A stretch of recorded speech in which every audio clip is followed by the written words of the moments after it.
Hey everybody, welcome back to Guns and Gadgets, your source for Second Amendment news. Now if you're a subscriber to this channel, you remember last week I told you that Donald Trump's school safety commission came out, and among other things they recommended arming teachers, but more specifically they begged every state that doesn't have a red flag law to institute one. And there's also a bill that's in Congress that's looking to financially to give grants to states that have red flag laws. There's a $50 million pot that they're looking to create, and then every state, assuming all 50 do it, which is what they want, they'll all get $1 million grant each. Right after that was filed last week, they gave us a couple days off for Christmas, I guess, but not really. Brian Mast, who's a congressman out of Florida, filed this doozy. Now, while the bill doesn't have a number yet, I'll have a link in the description, but it's being called the Mass Violence Prevention Act. And right from the bill, the purpose is to impose a 60-day moratorium on the transfer or receipt of an assault rifle or for other purposes. Very, very vague. Now, the bill goes right into the Broward County issue with Nicholas Cruz and how he has mental issues, and there were all kinds of red flags, and how the government just should have been able to do something. Then it goes into how President Trump, the friend of the Second Amendment, proposed a bump stock ban, which he just got last week, federally, illegally, unconstitutional, but we have it for the moment. And then goes into how the president has asked Congress to change the age of purchasing any firearm, long guns included, from 18 to 21.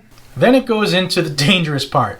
It starts talking about gas-operated semi-automatic rifles. Says that that's what Nicholas Cruz used. Says that that's what Stephen Paddock used in Las Vegas. Says that's what Omar Martin used in Orlando. Then it says, let me read this here. Starting in section 16, it says, individuals adjudicated as posing a threat to themselves or others should not be permitted to purchase firearms. That's the red flag.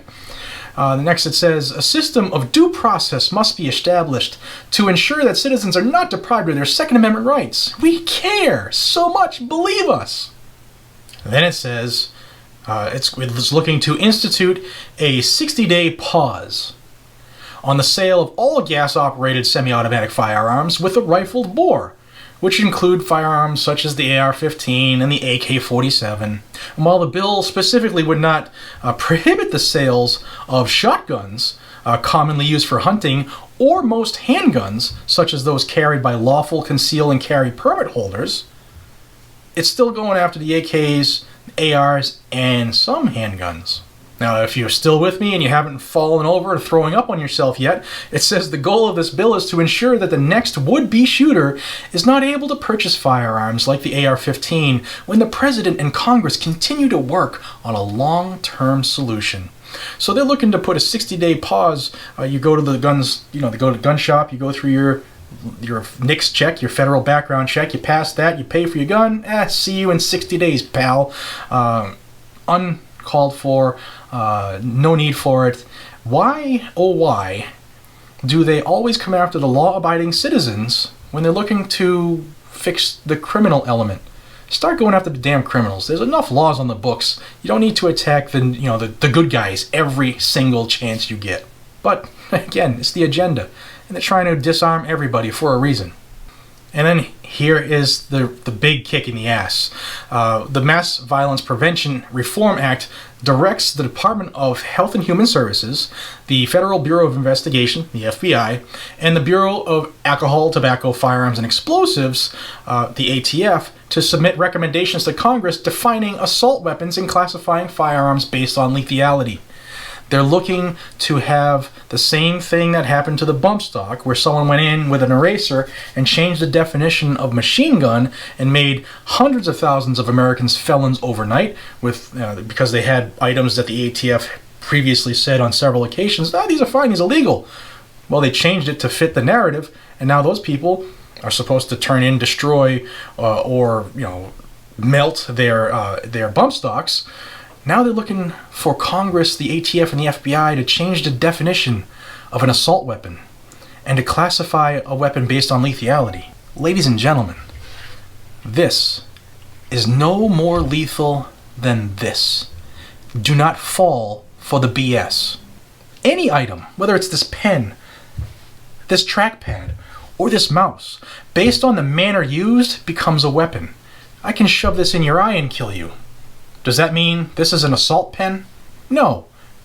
So it doesn't mean you get to redefine firearms because you pansy asses are having trouble repealing the Second Amendment. Oh, sure, you're chipping away, and Congress and everybody else is sitting by letting it happen until they get sued or something else happens, but you don't get to redefine stuff to fit your agenda.